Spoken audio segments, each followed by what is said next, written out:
हिल रहा है।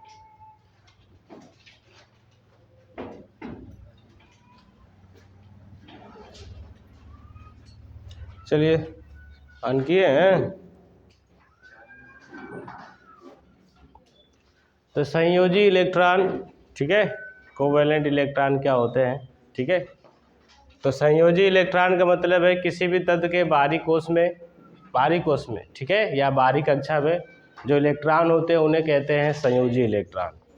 जब एक तत्व दूसरे तत्व से रिएक्ट करता है, मतलब कंपाउंड बनाता है, यौगिक बनाता है, उसमें किस इलेक्ट्रॉन का योगदान होता है? संयोजी इलेक्ट्रॉन का। जैसे आपका NaCl है, ठीक है, NaCl जो कंपाउंड बना है कैसे बना है? सोडियम ने क्या किया है? सोडियम क्या करता है? एक इलेक्ट्रॉन जो है बाहर निकालता है, ठीक है, और Cl क्या करता है? यही इलेक्ट्रॉन क्या करता है? ग्रहण करता है। तो इसके ऊपर क्या आता है? माइनस। फिर आपका जो Na+ है और Cl- है, ये दोनों मिलकर क्या बनाते हैं? NCl यौगिक बनाते हैं, ठीक है। तो कहने का मतलब है किसी भी यौगिक का जो निर्माण होता है वो इलेक्ट्रॉनों की वजह से होता है, जिसमें इलेक्ट्रॉन एक तत्व दूसरे तत्व को इलेक्ट्रॉन देता है और दूसरा ग्रहण करता है। एक तरीका और है इलेक्ट्रॉन का साझा, ठीक है ना। संयोजी इलेक्ट्रॉन में वो सभी इलेक्ट्रॉन आते हैं जो तत्व एक इलेक्ट्रॉन त्याग करता है, दूसरा ग्रहण करता है, और साथ में इलेक्ट्रॉन की साझेदारी भी होती है अगर यौगिक का निर्माण होता है। तो यहाँ पर जो है, यहाँ पे सोडियम ने अपना इलेक्ट्रॉन दिया है, Cl ने इलेक्ट्रॉन ग्रहण किया है, तो यहाँ पे ये आपका कंपाउंड बनकर तैयार हुआ है। अब सवाल ये है कि कौन सा तत्व कितना इलेक्ट्रॉन देगा, ठीक है, तो वो डिपेंड करता है उसका स्ट्रक्चर, ठीक है, उसकी बाहरी कक्षा। जैसे सोडियम का अगर आप कक्षा बनाएंगे, ये मान लीजिए सोडियम का नाभिक है, ये इसकी पहली कक्षा है, ये दूसरी कक्षा है, ये तीसरी कक्षा है। 3 कक्षा होती है सोडियम में। ये सोडियम का मान लीजिए न्यूक्लियस है। पहली कक्षा में 2 इलेक्ट्रॉन होता है, दूसरी कक्षा में 8 इलेक्ट्रॉन होते हैं, ठीक है, और थर्ड कक्षा में कितने होते हैं? 1 इलेक्ट्रॉन। तो जो इसके पास 3 कक्षा है और सबसे बाहरी कक्षा जो है उसमें कितने इलेक्ट्रॉन है? 1। तो इसको बोलते हैं संयोजी इलेक्ट्रॉन। क्या बोलते हैं? तो किसी भी तत्व का जो स्ट्रक्चर है उसमें जो सबसे बाहरी कक्षा है, सबसे बाहरी कक्षा में जितने भी इलेक्ट्रॉन होते हैं वो कहलाते हैं उसके संयोजी इलेक्ट्रॉन, ठीक है। अब इसको पता करने के लिए किस तत्व के पास कितना संयोजी इलेक्ट्रॉन है, ठीक है, उसको निकालने के लिए आपको उसका स्ट्रक्चर पता होना चाहिए, उसका इलेक्ट्रॉनिक विन्यास पता होना चाहिए। जैसे मान लीजिए अगर कैल्शियम का निकालना है, कैल्शियम का परमाणु क्रमांक कितना होता है? 20। इसका अगर इलेक्ट्रॉनिक विन्यास करेंगे, ठीक है, अगर बोरबरी के अनुसार करेंगे 2 8 8 2, ठीक है ना। पहली कक्षा में 2 इलेक्ट्रॉन, दूसरी कक्षा में 8 इलेक्ट्रॉन, तीसरी में 8 और चौथी में कितने हैं? 2। तो सबसे बाहरी कक्षा में कितने इलेक्ट्रॉन हैं? 2। तो इसके संयोजी इलेक्ट्रॉन कितने हो गए? 2। तो संयोजी इलेक्ट्रॉन से जो वर्ड आता है वो होता है संयोजकता, ठीक है, संयोजकता। अब संयोजकता कैसे निकालते हैं? वो इलेक्ट्रॉनों की संख्या को ही कहते हैं। जैसे इसमें कितने इलेक्ट्रॉन हैं? 2। तो कैल्शियम की संयोजकता कितनी हो जाएगी? 2, ठीक है। और इसके लिए निकालने के लिए सबसे ज़रूरी क्या है? आपको याद रखना है, अगर किसी तत्व के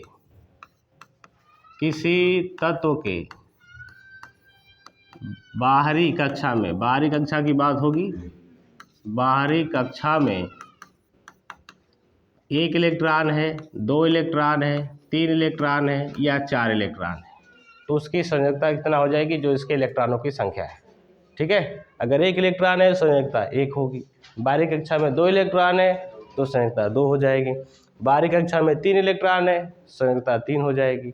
बाहरी कक्षा में 4 इलेक्ट्रॉन है, संयोजकता 4। लेकिन अगर 4 से ज़्यादा है, ठीक है, 4 से अधिक इलेक्ट्रॉन है, ठीक है, हो तो संयोजकता निकालने का जो रूल है, संयोजकता, वो क्या करते हैं? 8 में से उस इलेक्ट्रॉन को घटा देते हैं, ठीक है। 8 में से इलेक्ट्रॉन क्या करते हैं? जैसे Cl की बात करें, Cl जैसे मान लीजिए 17 परमाणु क्रमांक होता है, इसका अगर इलेक्ट्रॉनिक विन्यास करेंगे 2, 8 और 7, तो इसके बाहरी कोष में कितने इलेक्ट्रॉन हैं? 7। तो संयोजकता 7 नहीं होगी क्योंकि 4 से ज़्यादा है। तो इसका अगर आपको निकालना है तो कैसे निकालेंगे? 8 में से, ठीक है, 8 में से 7 आप घटा देंगे तो कितना आ जाएगा? 1। तो इसकी संयोजकता कितनी हो जाएगी? 1 हो जाएगी, ठीक है। मान लीजिए अगर आपका नाइट्रोजन है, नाइट्रोजन का परमाणु क्रमांक 7 होता है, इसका इलेक्ट्रॉनिक विन्यास करेंगे 2, 5 होगा, ठीक है। अब अगर इसकी संयोजकता निकालनी है तो क्या करेंगे? 8 में से 5 घटा देंगे, कितना आ जाएगा? 3। तो नाइट्रोजन की संयोजकता कितनी है? 3। संयोजकता से यहाँ पे एक चीज़ आता है, जैसे मान लो किसी कंपाउंड का आपको यौगिक का सूत्र लिखना है, उसके लिए संयोजकता का याद होना जरूरी है, ठीक है। जैसे अमोनिया है ना, अगर अमोनिया का सूत्र आपको लिखना है, अब मान लो याद है तो ठीक है, आप कह देंगे NH3 है। दूसरा एग्जाम्पल मान लीजिए आपके पास मैग्नीशियम, एक यौगिक लिख रहे हैं, मैग्नीशियम नाइट्राइड। अब अगर मान लीजिए इसका सूत्र आपको लिखना है तो कैसे लिखेंगे? आपको इन दोनों की, इसमें 2 लोग हैं, एक मैग्नीशियम है, दूसरा नाइट्रोजन है, दोनों की संयोजकता पता होनी चाहिए। तो मैग्नीशियम की अगर संयोजकता देखें तो मैग्नीशियम के बाहरी कोष में कितने इलेक्ट्रॉन होते हैं? 12 परमाणु क्रमांक होता है, 2, 8, 2। कितने इलेक्ट्रॉन है? 2 इलेक्ट्रॉन है ना। और अगर नाइट्रोजन की बात करें कितना है? 3। इसकी संयोजकता 3 है, यानी मैग्नीशियम इसकी संयोजकता 2 है और नाइट्रोजन की कितनी है? 3 है। इसकी 2 है और इसकी कितनी है? 3। अब इसका जो सूत्र कैसे बनेगा? इसकी संयोजकता इसके पास जाएगी और इसकी संयोजकता इसके पास, मतलब ये इसके पास आएगा और ये वाला इसके पास, तो ये बन जाएगा आपका Mg3N2। ये है मैग्नीशियम नाइट्राइड। तो संयोजकता से हम यौगिक का अणु सूत्र लिख सकते हैं अगर याद है तो, ठीक है ना। तो संयोजकता वो होती है जो आपका बाहरी कक्षा में इलेक्ट्रॉन होते हैं, ठीक है। संयोजकता निकालने के लिए हम क्या करते हैं? अगर बाहरी कोष में 1 इलेक्ट्रॉन है, 2 है, 3 है, 4 है, तो उसकी संयोजकता उतनी हो जाएगी। अगर 4 से ज़्यादा है तो 8 में से क्या करते हैं? उसको माइनस कर देते हैं, वो संयोजकता निकल के आपकी आ जाती है, ठीक है। तो संयोजकता के बाद और कंपाउंड में जैसे अगर आपको सूत्र लिखना है, सपोज एक एग्जांपल और ले लेते हैं, जैसे मान लीजिए सोडियम का ले लेते हैं, सोडियम ऑक्साइड। अगर सोडियम ऑक्साइड का सूत्र लिखना है, आपको नाम में दिख रहा है कि इसमें एक सोडियम है, ठीक है, दूसरा क्या है? ऑक्सीजन है। तो सोडियम की संयोजकता कितनी होती है? 1। ऑक्सीजन की 2 होगी। अब देखो ऑक्सीजन का आप इलेक्ट्रॉनिक विन्यास करोगे तो 2, 6 होगा और 8 में से 6 को घटाएंगे तो 2 आएगा। तो इसकी संयोजकता कितनी हो गई? 2। इसकी 1 है, तो इसकी संयोजकता इसके पास जाएगी और इसकी इसके पास, इसको इसके आगे का रख देंगे, इसको इसके यहाँ रख देंगे, तो हो जाएगा Na2O। तो ये है आपका सोडियम ऑक्साइड, ठीक है। तो संयोजकता से हम यौगिक का अणु सूत्र लिख सकते हैं, ठीक है। इसके बाद जो आपको पढ़ना इम्पोर्टेंट है वो है ये आइसोटोप्स। नाम सुने? क्या होते हैं? समस्थानिक। क्या होते हैं? समस्थानिक। इस पे क्वेश्चन आपका आता है, आइसोटोप्स, समस्थानिक। तो समस्थानिक किसे कहते हैं? थोड़ी बहुत जानकारी होगी आपको। ऐसे तत्व, ठीक है, जिनका परमाणु क्रमांक समान होता है। अब परमाणु क्रमांक समान होगा तो बताओ एक ही तत्व होगा कि अलग अलग होगा? एक ही तत्व होगा ना। परमाणु क्रमांक अगर समान हो गया तो एक ही तत्व हुआ, परमाणु भार अलग अलग होगा, ठीक है, तो उन्हें कहते हैं समस्थानिक। परमाणु क्रमांक सेम रहेगा, परमाणु क्रमांक समान, परमाणु भार अलग होता है, परमाणु भार अलग अलग होते हैं। ठीक है, परमाणु भार अलग होता है, परमाणु क्रमांक जो है समान होता है, और ये एक ही तत्व के लिए है। ठीक है ना, एक तत्व के लिए, एक ही तत्व के लिए। एग्जाम्पल में जैसे कार्बन है, कार्बन 12 और कार्बन 14, हालांकि परमाणु क्रमांक सेम ही होगा, 6 और 6। परमाणु क्रमांक सेम है, परमाणु भार अलग अलग है, इनको कहेंगे समस्थानिक, कार्बन के समस्थानिक। और कार्बन के समस्थानिक हो या किसी अन्य तत्व के, उनका जो उपयोग है वो सबसे इम्पोर्टेंट होता है। ठीक है, और वो आपसे एग्जाम में पूछा जाता है कि जो आपका समस्थान। इसी तरह संभारिक भी होता है, संभारिक सुने, संभारिक में बस यही उल्टा हो जाएगा, परमाणु क्रमांक अलग अलग हो जाएगा, परमाणु भार जो है समान, तो वो अलग अलग तत्व होंगे। ठीक है ना। और समस्थानिक में एक हाइड्रोजन का भी होता है, पता है, हाइड्रोजन के भी समस्थानिक होते हैं, हाइड्रोजन के समस्थानिक। कभी कभी नाम आपसे पूछ देता है एग्ज़ाम में, हाइड्रोजन के समस्थानिक कौन है, तो हाइड्रोजन के 3 समस्थानिक होते हैं। ठीक है, एक है आपका प्रोटियम,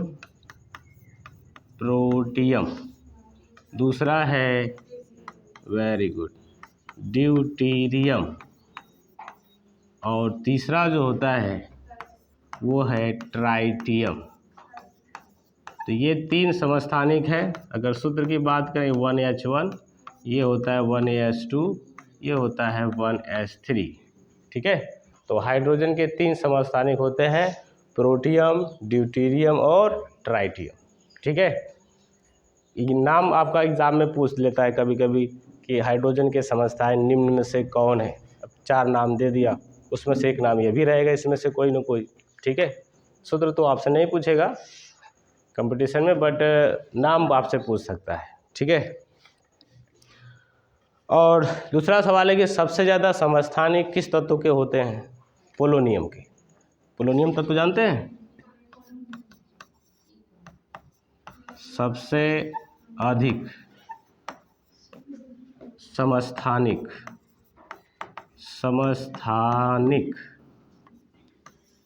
सबसे अधिक समस्थानिक वाला तत्व वो होता है पोलोनियम। PO नाम है इसका, पोलोनियम, नाम सुने? ठीक है, पोलोनियम जो तत्व है इसकी खोज किसने की थी? या इस 20, थोड़ा मिस्टेक है, 27 है, 1 मिनट। पोलोनियम जो तत्व है ना, मैडम क्यूरी के रिस्पेक्ट में रखा गया है। मैडम क्यूरी का नाम सुने? मैडम क्यूरी कहाँ की रहने वाली थी, मतलब देश का नाम या शहर का नाम? तो मैडम क्यूरी रहने वाली थी पोलैंड की। कहाँ की थी? पोलैंड। तो पोलैंड की थी, इसी वजह से उन्हीं के रिस्पेक्ट में जो है ये नाम रखा गया है, क्या? पोलोनियम। और मैडम क्यूरी से भी कुछ क्वेश्चन याद आपको पूछे जाते हैं। मैडम क्यूरी को कितना बार नोबेल पुरस्कार मिला था? कितना बार मिला था? 2 बार मिला था। ठीक है ना, तो मैडम क्यूरी से ये बात आप याद रखिएगा। ठीक है, मैडम क्यूरी से जो क्वेश्चन पूछा जा सकता है, मैडम क्यूरी, ठीक है, को 2 बार नोबेल पुरस्कार मिला था, नोबेल पुरस्कार। ठीक है, और सन की अगर बात करें तो शायद 1903 और एक 1911 होगा। ठीक है, देखना होगा, जरा चेक कर लेना। 1903 और 1911 ये 2 सन थे जिन्हें नोबेल पुरस्कार मिला था। एक और सवाल है कि सबसे ज़्यादा नोबेल पुरस्कार प्राप्त करने वाला परिवार, वो भी इन्हीं का है। ठीक है ना, सबसे ज़्यादा इनके परिवार में अब तक नोबेल पुरस्कार मिला है, टोटल 5 मिले हैं। कितने मिले हैं? तो एक मैडम क्यूरी को 2 मिल गया, इनके पति थे, ठीक है, मैडम क्यूरी के पति पियरे क्यूरी, पियरे क्यूरी, ठीक है। और मैडम क्यूरी की लड़की थी, लड़की कहेंगे ना, बच्ची क्या बोलेंगे, पुत्री, लड़की, इनकी जो लड़की थी आयरन क्यूरी, आयरन, है ना, नाम देखो केमिस्ट्री वाला है ना, आयरन क्यूरी, आयरन क्यूरी। और आयरन क्यूरी के पति थे, इनके पति थे Frederic Joliot, Frederic Joliot, Joliot, कितने नाम हो गए? पियरे क्यूरी इनके पति थे मैडम क्यूरी के, और इनकी जो लड़की थी वो थी आयरन क्यूरी, और उनके पति थे फ्रेडरिक जूलियट, ठीक है।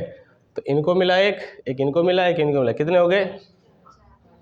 3 हो गए ना, एक एक एक 3 हो गए, 4 हो गए, अरे 3 इनको हो गए, 2 उनको मिला था, तो 5 पुरस्कार। तो सबसे ज़्यादा नोबेल पुरस्कार प्राप्त करने वाला परिवार जो है अब तक मैडम क्यूरी का है, 5 नोबेल पुरस्कार इनके खानदान में गया था। अब तक वर्ल्ड रिकॉर्ड है, अब तक ऐसे किसी को ऐसा हुआ नहीं किसी के साथ कि इतना नोबेल पुरस्कार मिला हो। तो मैडम क्यूरी के लिए जो पुरस्कार मिला था, पहला मिला था रेडियो एक्टिविटा के लिए, ये जो 1903 में मिला था ना, रेडियो एक्टिविटा के लिए मिला था। रेडियो एक्टिविटा जानते हैं? रेडियो एक्टिविटा क्या होती है? रेडियो एक्टिविटा का मतलब कुछ ऐसे तत्व हैं जो अपने आप चमकते हैं, उनके अंदर से प्रकाश निकलता है, जैसे अल्फ़ा बीटा गामा रेज निकलती हैं, किरणें निकलती हैं, उनको कहते हैं रेडियो एक्टिव तत्व। तो उसकी खोज के लिए पहली बार मैडम क्यूरी को 1903 में नोबेल पुरस्कार मिला था। फिर 1911 में मिला था, यूरेनियम रेडियम की खोज किया था इन्होंने, और पोलोनियम की भी खोज किया था। पोलोनियम की भी खोज की थी, और किसकी? रेडियम की। मैडम क्यूरी ने पहली जो 1903 में जो मिला था ना, वो रेडियो एक्टिविटा को हिंदी में बोलते हैं धर्मिता, रेडियो धर्मिता भी कहते हैं, रेडियो धर्मिता के लिए मिला था, ठीक है। और जो 1911 में मिला था वो रेडियम की खोज, रेडियम तथा पोलोनियम, पोलोनियम, इस खोज के लिए मिला था, दूसरा बार नोबेल पुरस्कार। रेडियो धर्मिता जब पढ़ेंगे हम लोग तो वहाँ पे इसके बारे में और ज़्यादा डिटेल में पढ़ेंगे। रेडियो धर्मिता क्या है, रेडियम क्या है, रेडियम जानते हैं? रेडियम एक ऐसा तत्व है जो चमकता है, अंधेरे में भी चमकता है, क्योंकि ये भी रेडियो एक्टिव तत्व है, इसके अंदर से प्रकाश निकलता है। रेडियम लगा होता है, कभी आप कभी सड़क पे जाए ना तो बीच रोड पे लगा होता है, या आप तो गाड़ियों में पीछे भी लगाते हैं, जैसे बड़ी बड़ी जो गाड़ियाँ होती है हवा में चलती है ना, पीछे स्टिकर लगा देते हैं, थोड़ा सा भी प्रकाश जाएगा तो पूरा चमकने लगता है, ताकि पीछे वालों को ये दिखे कि सामने गाड़ी है। या रोड के किनारे भी लगा होता है, बहुत तेज चमकता है, देखे होंगे आप लोग, वो रेडियम होता है। पोलोनियम की भी खोज इन्होंने की थी, क्योंकि पोलैंड की रहने वाली थी, इसलिए इसका तत्व का नाम जो इनके रिस्पेक्ट में रखा गया पोलोनियम, क्योंकि पोलैंड की थी। पोलोनियम का एक यूज़ है, इसका जो समस्थानिक होता है, अभी पढ़े हो ना 27 इसके समस्थानिक हैं, समस्थानिक, इसके समस्थानिक का जो प्रयोग है, ठीक है, कैंसर के इलाज के लिए किया जाता है, कैंसर के इलाज के लिए, कैंसर के इलाज में, मतलब जो उन्होंने पोलोनियम खोजा था ना, उससे कैंसर ठीक किया जाता है शरीर के अंदर का।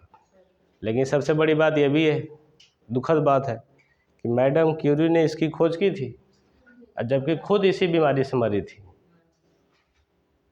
इसी बीमारी से खुद वो मरी थी, है ना। जिसकी खोज उन्होंने की थी कि इसकी खोज से कैंसर का इलाज होगा, उसी बीमारी से जो वो मर गई।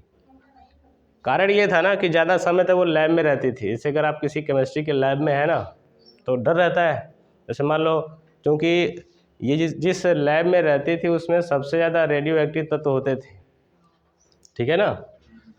जो रेडियम की खोज की थी वो एक तत्व से की थी, ठीक है ना, U3O8 पिच ब्लेंड बोलते हैं इसको, पिच ब्लेंड, ठीक है। इससे उन्होंने यूरेनियम की खोज की थी, पिच ब्लेंड से। तो मैडम क्यूरी ज़्यादा समय तक लैब में ही रहती थी। लैब में रहने का मतलब अगर रेडियो एक्टिव तत्व लैब है ना, तो उसमें से अपने आप अल्फ़ा, बीटा और गामा 3 किरणें, अल्फ़ा कण, बीटा कण और एक है गामा कण। कण को आप किरण भी कह सकते हो, क्या कह सकते हैं, किरण भी कह सकते हैं, ठीक है ना। प्रकाश है और ये हानिकारक किरणें हैं। ये जो होती हैं क्या होती हैं, हानिकारक किरणें होती है। और ये जब शरीर के अंदर जाती हैं तो शरीर में जो सेल्स होती है ना, कोशिका, उसको डैमेज करती है। जैसे आप सोनोग्राफी कराते हैं या एक्सरे कराते हैं ना, तो एक्सरे में कौन सी रेज होती है, एक्स किरण होती है, जो हमारे शरीर के हड्डियों का प्रतिबिंब बना के देती है। लेकिन ये है कि एक्सरे कराना लोग मजबूरी में कराते हैं। अब अंदर हड्डी टूटी है कि नहीं टूटी, बिना एक्सरे का पता नहीं चलेगा, तो उसके लिए एक्सरे कराना पड़ता है। बट एक्सरे कराना अच्छी बात नहीं है। एक्सरे कराने से जो सेल्स होती हैं ना, वो डैमेज होती हैं, उसको बनने में फिर 2-2.5 महीने लगते हैं, जितनी नष्ट होती है। तो ये सब जो किरणें हैं वो हानिकारक हैं। और इसमें जो सबसे ज़्यादा खतरनाक है वो गामा रेज है। गामा किरण की विभेदन क्षमता इन दोनों से ज़्यादा होती है। हालांकि आजकल ऑपरेशन किया जाता है इसकी वजह से, पथरी जानते हैं ना, स्टोन, उसका इलाज किया जाता है। तो जो गामा किरण है वो बहुत ज़्यादा हानिकारक है। जैसे अगर मान लीजिए कोई 30 सेंटीमीटर, जैसे किताब को ही मान लेते हैं, ये किताब है, 80 सेंटीमीटर इसकी चौड़ाई होगी लगभग। फीट देखें ना, फीट, तो आप 6वीं 7वीं क्लास 8वीं क्लास में कितने सेंटीमीटर की होती है, नहीं छोटी वाली 15 सेंटीमीटर की, उसका 2 गुना ले लीजिए तो लगभग इतना बराबर आ जाएगा ना, इतना। तो इतनी मोटी अगर कोई लोहे की दीवार हो या एल्युमिनियम की, तो ये उसको छेद करके निकल जाएगी, गामा। अब सोचो हमारे शरीर का क्या होगा। लोहे को, एल्युमिनियम की 30 सेंटीमीटर चादर है, उसको इधर से जाएगी ना, उसको छेद करते ही पार हो जाएगी, ठीक है। तो ये सबसे हानिकारक है गामा रेज, ठीक है। इसकी जो खोज की थी बैकुरल ने की थी। ये सब नोट कर लिए आप लोग, आगे चले। तो समस्थानिक में और क्वेश्चंस हैं, ठीक है। तो इसमें जो क्वेश्चन आपको आने वाले हैं वो आपको एक कि मैडम क्यूरी कितना बार नोबेल पुरस्कार मिला था, 2 बार मिला था। टोटल इनके परिवार में कितना मिला था, 5, ठीक है। किसके लिए मिला था, वहाँ पे हो गया। 1903 में इसके लिए मिला था, 1911 में इसके लिए मिला था। इसमें जो पोलोनियम है उसके समस्थानिक का प्रयोग किस में करते हैं, कैंसर की। और उसी कैंसर से मरी थी मैडम क्यूरी, जिसकी खोज उन्होंने किया था, है ना। बड़ी विडंबना कि हम जिसकी खोज कर रहे हैं उसी से मर गए, है कि नहीं। तो अलग बात है, ज़्यादा लैब में रहने की वजह से ऐसा हुआ। कार्बन 14 ये एक समस्थानिक है। इसका यूज किया जाता है जीवाश्म की उम्र का पता लगाने में, ठीक है ना। ये समस्थानिक है। अब यहाँ से आपके टिपिकल क्वेश्चन है जो एग्ज़ाम में पूछे जाएंगे। समस्थानिक का प्रयोग, जिसमें आपका ये है कार्बन 14 जीवाश्म। जीवाश्म क्या होता है, जीवाश्म क्या होता है, मतलब जो बहुत साल पुरानी कोई वस्तु हो, ठीक है ना, उसकी उम्र का पता लगाने में, ठीक है। जीवाश्म की उम्र का पता लगाने में अगर कक्षा 12 में आपने केमिस्ट्री पढ़ी है तो वहाँ पे इससे क्वेश्चन था। इसको रिलेट करते हैं रेडियो धर्मिता से, वहाँ से इसके ऊपर क्वेश्चन बनता है। कैसे नहीं, आप भी निकाल सकते हो। अगर आपको इसके क्वेश्चंस आते हैं तो आप भी निकाल सकते हो। कैसे निकालते हैं, उस तत्व की अर्धायु पता होनी चाहिए, हाफ लाइफ, ठीक है। तो कार्बन 14 का जो यूज़ किया जाता है जीवाश्म की उम्र का पता। जैसे हमें अभी सबको पता है कि पहले ज़माने में बहुत साल पहले इस धरती पे डायनासोर थे, है ना। कैसे पता लगाया उन्होंने? इसी से पता लगाया, ठीक है। उसके हड्डियों का अवशेष मिला। दूसरा, इतिहास में आपने पढ़ा होगा, इतिहास के जो स्रोत हैं जिसमें सिक्के मिलते हैं, ठीक है ना, सोने के सिक्के हो या चांदी के हो, किस शासनकाल के हैं, मतलब उसका लाइफ टाइम, उसका पीरियड जो है पता कर लेते हैं कि 1000 साल पुराना है कि 2000 साल पुराना है। वो सब इसी की वजह से पता चलता है, ठीक है। कार्बन 14 जीवाश्म का मतलब सिर्फ जीव का नहीं, ठीक है ना। जीवाश्म मतलब सिर्फ जीव का नहीं, किसी भी पुरानी, कोई 1000 साल पुरानी हो, 4000 साल पुरानी वस्तु हो, उसकी उम्र का पता लगा सकते हैं इससे, ठीक है। कोई क्वेश्चन है? किसी के मन में कोई क्वेश्चन है इससे? हाँ, निकलता है, किसी का पता कर सकते हैं, ठीक है। यूरेनियम, दूसरा यूरेनियम 235, ये भी एक समस्थानिक है, ठीक है। इसका जो उपयोग है परमाणु भट्ठी में, परमाणु भट्ठी में ईंधन के रूप में, ईंधन के रूप में, ठीक है। परमाणु भट्ठी में ईंधन के रूप में। आयोडीन है, आयोडीन का सूत्र क्या होता है? आई, ठीक है। तो आयोडीन का उपयोग इसके समस्थानिक का घेघा रोग का पता लगाने में। घेघा रोग जानते हैं ना, आयोडीन की कमी से होता है। आयोडीन की कमी से कौन सा रोग होता है? तो ऐसे याद रख सकते हैं कि घेघा आयोडीन की कमी से होता है, तो आयोडीन के समस्थानिक का यूज किया जाता है घेघा रोग पता करने में। आयरन की कमी से कौन सा रोग होता है? एनीमिया, ठीक है। तो आयरन के समस्थानिक का यूज क्या हो जाएगा? एनीमिया रोग का पता करने में, ठीक है ना। ऐसे याद कर सकते हैं आयरन, ठीक है।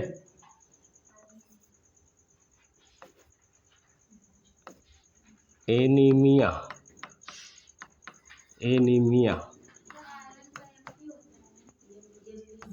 सही है, हाँ एफ ही होता है, एफ से फ्लोरीन होता है, ठीक है।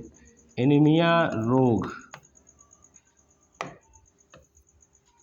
ठीक है, एनीमिया रोग को पता करने में।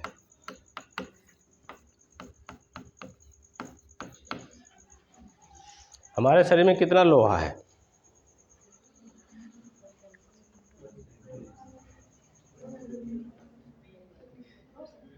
हमारे शरीर में कितना लोहा है? लोहा है कि नहीं? कितना लोहा होगा? इकट्ठा नहीं है, एक जगह है। हमारे शरीर में इतना लोहा है, अगर उसको इकट्ठा करें ना तो एक लोहे की कील बना सकते हैं। कील जानते हैं ना? हाँ, एक लोहे की कील बना सकते हैं, इतना लोहा है। और आयरन की कमी होती है तो सबसे ज़्यादा आयरन बनाने के लिए शरीर में, मतलब किसी शरीर में कमी आयरन हो, एनीमिया रोग हो गया है, तो डॉक्टर उसको क्या सलाह देते हैं खाने के लिए? पालक। पालक में सबसे ज़्यादा आयरन होता है। अगर किसी को वैसे तो गोली भी आती है, टैबलेट, डायरेक्ट अगर मान लीजिए आप पालक नहीं मिल पा रही है, पालक का सीजन नहीं है, तो आप टैबलेट आता है मेडिकल स्टोर पे आयरन का, वो खा के शरीर में जो आयरन कमी है उसको पूरा कर सकते हैं, ठीक है। आयरन। आर्सेनिक, आर्सेनिक है, ठीक है। ब्रेन ट्यूमर जानते हैं? ब्रेन ट्यूमर क्या होता है?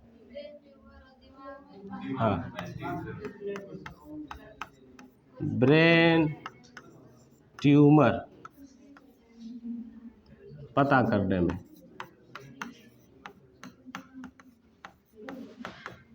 ट्यूमर माने फोड़ा होता है। अब ब्रेन में फोड़ा का मतलब कहीं गांठ पड़ गई है किसी जगह, ठीक है, उसको पता करना है तो आर्सेनिक के समस्थानिक का यूज़ किया जाता है। आर्सेनिक एक जहरीला तत्व है। आर्सेनिक जो है एक जहरीला तत्व भी है, ठीक है। अगर खाने में मिल गया तो आदमी मर सकता है। तो इसके समस्थानिक का यूज ब्रेन ट्यूमर में किया जाता है, उसका पता लगाने में। शरीर में कहीं दिमाग में कहीं गांठ हो गई है या सूजन हो गई है, उसके लिए आर्सेनिक के समस्थानिक का यूज करते हैं। सोडियम का समस्थानिक है Na, ठीक है। सोडियम का इसके दो यूज हैं, ठीक है, सोडियम के। एक तो रक्त का थक्का जमने में, रक्त के थक्का जमने में, ठीक है। दूसरा है जैसे कोई गैस पाइपलाइन है ना, कोई गैस पाइपलाइन है, अगर कहीं से लीकेज है उसका पता लगाने में, ठीक है। गैस या आयल पाइप, आयल को क्या लिख, आयल ही लिख दें, आयल पाइप के लीकेज, लीकेज को हिंदी में क्या बोलेंगे, है लीकेज तो इंग्लिश है ना, लीकेज का पता लगाने में है, ठीक है। कहीं से निकल गई है, माला की जानकारी में नहीं है। जैसे 1984 में मध्य प्रदेश के भोपाल में एक भोपाल गैस त्रासदी हुई थी ना 1984 को, ठीक है। 2 की रात को हुआ, 2 दिसंबर, वहाँ पे गैस का रिसाव हुआ था। उस गैस का नाम क्या था, मिथाइल आइसोसाइनेट, याद है उसका सूत्र क्या है, methyl isocyanate NCO, methyl isocyanate बोलते हैं। हालांकि उस तरह तो बोल देते हैं, क्या नाम है